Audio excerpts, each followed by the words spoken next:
Welcome to the YoggNation, the Spirit of Gratitude podcast on the Integration platform. Hello, friends. My name is Yogesh Patel, and this podcast focuses on bullying, self-awareness, and our inner spirit, inviting high-profile guests to share their experiences on these relevant topics. And today, my next guest is David Farias, a graduating senior at Nogales High School here in Arizona, who will be enlisting this summer in the Air Force. As captain and starting quarterback for the Apaches varsity football team, David shares his resilient experiences growing up, how he taught himself coding, interesting, and his perspective on today's generation of teenagers, perhaps dispelling some of the biases we older folks, like myself, I'll be honest, have on young adults these days. I have no doubt David will be high profile within the next 10 years, and you will know why during this podcast. With gratitude, welcome to the podcast, David, on this Cinco de Mayo. Thank you so much, Yogi. I want to say hi, and I want to thank you so much for the opportunity to be on this podcast and be able to share my message to the community and to all your listeners. And hey, guest, I want to thank you again for the kind introduction. That was very nice of you. And hey, guys. It wouldn't be truthful if I didn't say it. So all great, all good. Well, curious to find out, David, describe your childhood growing up. Growing up, I'm not going to lie, I had a very great childhood. I am very grateful to my parents. I'm grateful to God, first and foremost. But I grew up in a single parent household. It was me, my mother, my grandma, and my great grandmother, and my twin. I am a twin. And, I grew up without a father figure. It was very hard for me. And obviously for my mother, it was hard because she had to raise two kids on her own at 20 years old. And well, it's not an easy job. And because of that, I had to grow up quicker than I should have. Maybe I became a grown kid. I consider myself, they always called me too grown for your age, or you're too small for your age. And I think a lot has to do with seeing my mother struggle and growing up without a father. I really pushed myself to grow. I'm sorry, David, weren't you angry? I mean, you mentioned your childhood was great, but just curious. I wouldn't call it angry. I had everything I needed. I had a solid home. I had food on the table. I can't complain. I had an education. I had every single thing I needed. So I can't really complain. There was some things that were missing for sure. There was things that I maybe saw my friends had, and I wished I had that. But honestly, I promised myself that I would succeed one day and maybe achieve the things that I always wanted when I was a kid. And I really promised myself to be somebody one day and be able to provide not just for myself, but because I want to see my family do good. And well, they've given me a lot and I want to give back to them, obviously. That's amazing, David, to have this type of maturity at such a young age. I'm curious, was this part of your inner spirit, or did you learn this with the surroundings of your environment? I think it has to do a lot with both things, actually. Teaching myself things was actually not an easy job. So from cleaning around the house to pumping a tire to changing oil to shaving, I really had to, find ways to teach myself. And that really gave me a sense of you're not alone, because I always found somebody that would, provide me with the information I needed. Or, even though I'd never had a father figure, I had a role model. I always had a role model. And the role models didn't just come. You have to look for them. And I think, because of certain people, is how I am. They're the reason that I am who I am now, Yeah, that's so true. I mean, you've been blessed, you've been lucky and fortunate to have these individuals, whether I guess they're your friends, your family, someone from the school, to help guide you and nurture you along the path. Yes, sir. So I would call my family my biggest motivator, and my inner spirit is all about family and love. If I can give back, I am complete. That's how I feel about things. That's how I feel about life. Incredible wisdom, right? At such a young age. And what drives and sustains your inner spirit? Well, like I said, family, and let's not forget to mention God. I am not very, religious, but I do believe that there is someone up there taking care of us, and somebody that, make sure that we keep going every day. Somebody that makes sure you wake up the next morning. So I think that God, he really motivates me, and he is the driver of my inner spirit. Yeah, you're certainly grounded and having that foundation of religion slash spirituality. Yes, sir. And I know it can differ with cultures and religions, obviously, but I think finding yourself spiritually is a great thing, and it will allow you to do great things in life. Do today's kids know that? I mean, again, I'm just so um, honored, right? Maybe honor is not the right word, but I'm really impressed. I guess that's a better way of your poise, your command of language, and your maturity. So, are kids of your generation like this? If so, we've got nothing to worry about here in the U.S. I think there is a level of maturity in everybody. I think our generation can be misinterpreted. Maybe there's a lot of kids that have a potential to know these certain things, or to learn, to be, have the same thoughts, or to really embrace life, like you said. Um, I think that we live in a time of deception, and we live in a time of struggles, and a time of confusion for sure. I think that social media and technology has driven us away from finding, well, our inner selves, our inner spirit, because we are so focused on how do I look good for Instagram? How do I get more likes? Or just things like that. Um, our worries as human have changed over time, that we no longer pay attention to ourselves. We rather like to pay attention to what is on our phone, or what I will do with my friends later tomorrow. We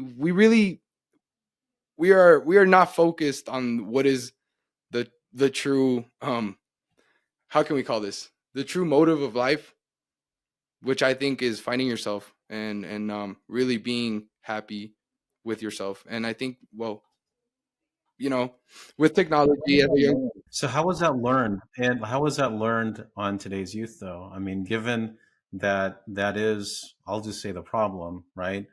What do you advise, or what have you seen in perhaps your friends or perhaps others at the high school in terms of how they deal with these societal pressures? Because I know it's unfair, right? And I'm not saying that they're slackers. By all means, they are not slackers. It's just that perhaps finding that right spark, that right environment for them to not be so insular. I think it has a lot to do with surrounding yourself by the right people. I think what allowed me to learn, well, certain things, is definitely meeting new people, because well, COVID happened 2020. We were all at home for a while, and honestly, coming out of that, I didn't know as much as I know now. I didn't know myself as much as I do now. And honestly, I set myself to meet new people, make new friends, and really try to socialize and gather the good things from people, and ignore the bad. And I think, well, yeah, I think meeting new people and just socializing can really teach you a lot of things, because you get to analyze and look at the world through other people's perspectives. But are you the norm or the exception? I wouldn't call myself an exception. I wouldn't call myself a norm, but I do believe that everybody has that little something in them. I think everybody has their spark, something that is different and unique. They just need to find it. So help me understand from the adult perspective, right? I mean, again, as I mentioned on the video introduction, I come with a certain degree of biases. I mean, I look at my own daughters and I look at how, and I'm not saying that they're so immersed in technology and social media, but I do happen to see just in general, and I put myself in this category as well, as just trying to do things in moderation, right? I mean, I love to scroll, mindlessly scroll at the end of the day, just like anyone else does.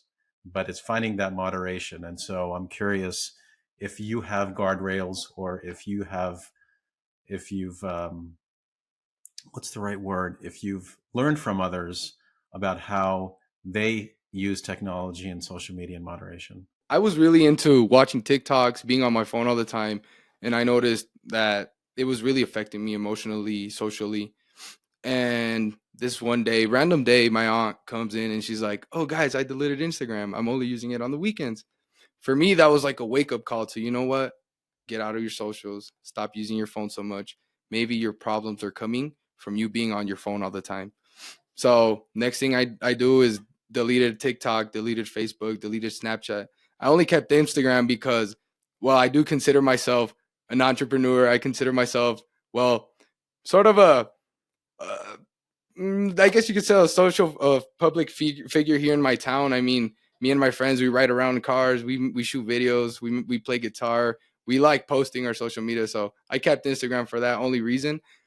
But I really did disconnect myself from technology for a while, and it has allowed me to really embrace life, really learn. I've started reading books. I started working out more. I started, you know, stop being so socially awkward. I am a social awkward person, and I think No, you're not.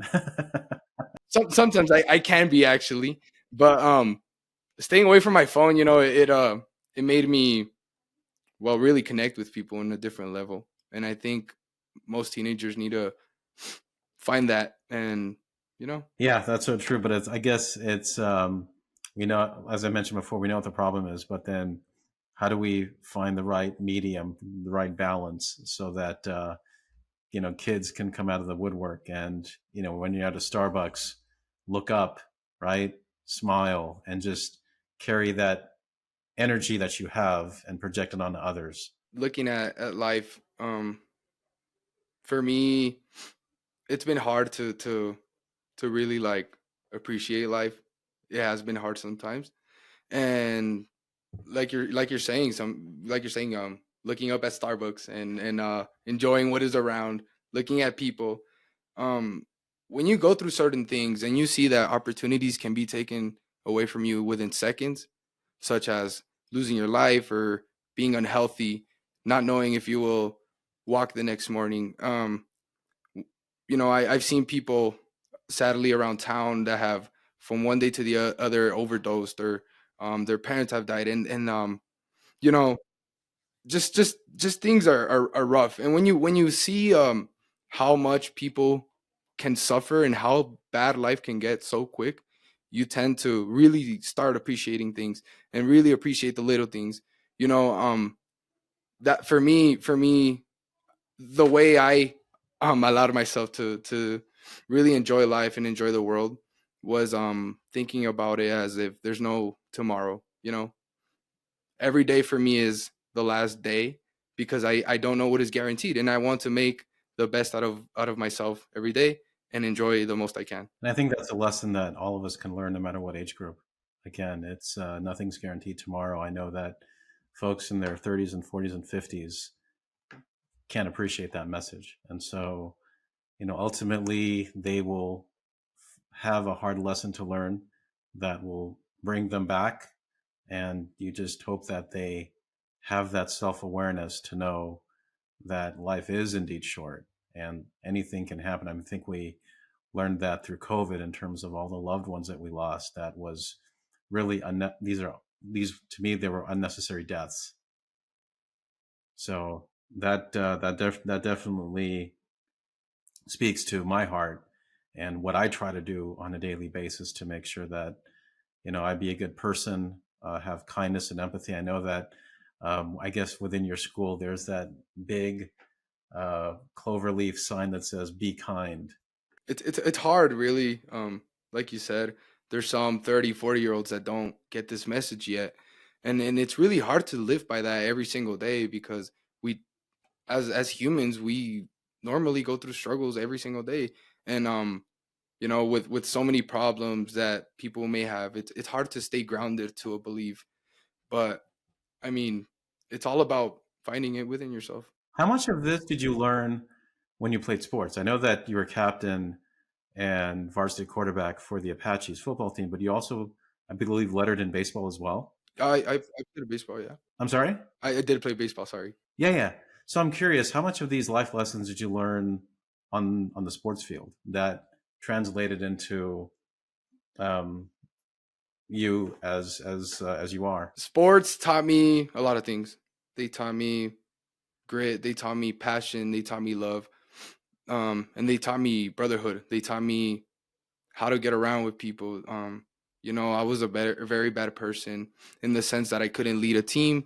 I wasn't coachable. I was just a hard person to be around. I'm sorry, you weren't coachable because you were too stubborn or something else. I was a very stubborn freshman. I walked into high school like thinking I owned the place, which was not it. As soon as the first day on the football field was like, you are nothing, and you starting from zero. So, football, especially football, broke me down and built a lot of character in me. And it did give me a lot of lessons, but I think most of what I learned after football, after the defeats, after I didn't really learn it on the field.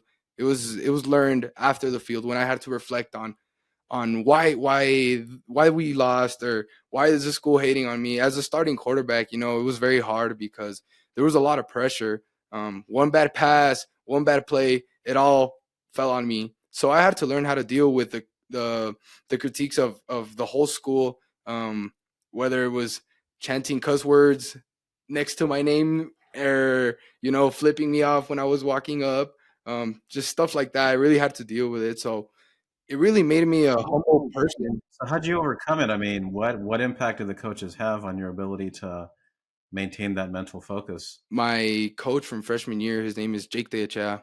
I want to thank him because he was one of the first father figures that I had, and you know, he really pushed me to get through these things because it wasn't easy. It was not easy at all. Sometimes I would break down before practice and just not want to do it anymore. And I was a very consistent kid. Like throughout high school, I think throughout freshman and junior year, I missed maybe 5 days of practice. And that was because I was extremely sick. In a span of 3 years? Yeah, and you know, he motivated me, and he taught me that no matter what people say, like your effort is what talks for you. And well, thanks to him, I'm as resilient as I am today, and I'm as hardworking as I am today. And well, yeah, Those thoughts of quitting, how often did you think about that? yeah, it was every day. It was a daily battle. Yeah, I love the sport. Um, it was great. It was great. We were in a winning team. I can't lie. We won 3 games in I think 3 years. 3 games in 3 years. So it was constant losing, constant negative feedback from the whole school, and it was a battle to want to stay on the team and want to put on my cleats every day. But like I said, my family, myself, um, I really pushed myself because I wanted to show something to my mom, to my grandparents. Like, I'm not wasting my time. I'm actually doing something good in life. And to me, football was my greatest ambition. And for a while, I did have the dream to play college football. Sadly, right now, I've gone through too many injuries. I've gone through at least 6 concussions, so I can no longer pursue it. But football, football was, my biggest motivator. It was my home, and it was my escape from everything on the field. Nothing else matters. Well, the Air Force is going to be very lucky to have you. And again, citizens of YoggNation, as I like to call my listeners, when I mentioned at the onset that you'll know why that David will be high profile within the next 10 years, and hopefully with what he shared, that hopefully can spark a nugget of wisdom within your own selves, whether you've learned something about yourself or just being inspired, I guess, for lack of a better term, from what David had shared. I just think that you possess a lot of poise that I believe any community would value, whether it's the community of your friends, your family, the Air Force, or perhaps where you're going to serve. So, all the best to you, David. Yeah, yeah, this has been great. Very uplifting for me, by the way, because again, I come with these preconceived notions of today's generation. It's like, oh boy, this is going to be our future leaders. But if there are more people like you at your age, we've got nothing to worry about in this country. So, um, We can't be underestimated as young people. We do have the power and the knowledge at our fingertips, and we have the world at our hands, and we grew up with the world on our hands, which is technology. And if we use it for our own good, we can do great things. So we can't underestimate the younger generations. They definitely need a lot of work, but we cannot be underestimated for sure. that is so true. And I think for me, and again, I'm just being very open and honest, is what I see in terms of, I'm not going to say the lack of emotional intelligence, but the maturity within a person to have this emotional intelligence. I guess that to me is the biggest worry that I see. especially in high schoolers. Because if I happen to take a look at, let's just call it social anxiety for whatever reason, right? I just don't know how to relate to them for them to open up. I mean, again, I'm looking for your feedback and guidance, David. When I do meet a young person, and if I do smile and say hi, again, there's no ill intention, but I'm just curious to find out what would perhaps motivate that young person to actually look up, to engage, to smile. Because I'm sure I'm not the only one who wants to at least have a conversation, but it's hard to connect. And I just want to project my energy onto them, and in a good way, of course. So curious to get your feedback and guidance on that. I think that it's hard to, like you said, it's hard to connect because people are very close. Like, it's hard to start a conversation with people my age, actually, um, whether we're shy or whatever. I think the greatest way to get to somebody my age is being completely honest. We don't really like sugarcoating. We don't like people babying things. Like, we like straightforward, and I think your message and the way you show yourself to the public is great. The day we had the presentation at school, I personally liked it, and my peers were maybe not so much into it, but I think it's the same social, what's it called? How can we call it? The same social. Well, maybe I guess let me just take a pause and just explain to everyone how I met David. And so I was thankful for Mr. Santosh Kumar, one of the great teachers who has a lot of command and respect from the kids, to be invited to speak to classrooms at Nogales High School. And so Mr. Kumar was my way into having me share the messaging in the podcast. David happened to be one of the students at Mrs. Sanchez's psychology class. And so from the questions, maybe not from the questions, from what I was able to share about the messaging to the podcast, David was one of the few individuals who was very eloquent. He, not say he was opinionated, but he wanted to share his and express his views. And I asked him, like, hey, do you want to be on the podcast? And so he said, sure. So David, careful what you wish for. Yeah. So that's how we connected. Yeah, it was great. It was quick too, out of nowhere. And so were you able to finish your thought in terms of you were commenting on the social structure? Can you read that again? Sorry. Oh no, you were just in the middle of finishing a thought, and then that's when I interjected. Oh, um, the thought has left the group chat. No, it's fine. We can move on then. No, I guess we were just talking about how you were just giving us guidance on just be straight, be honest, no, don't sugarcoat anything, and just in terms of the manner and approach that we take for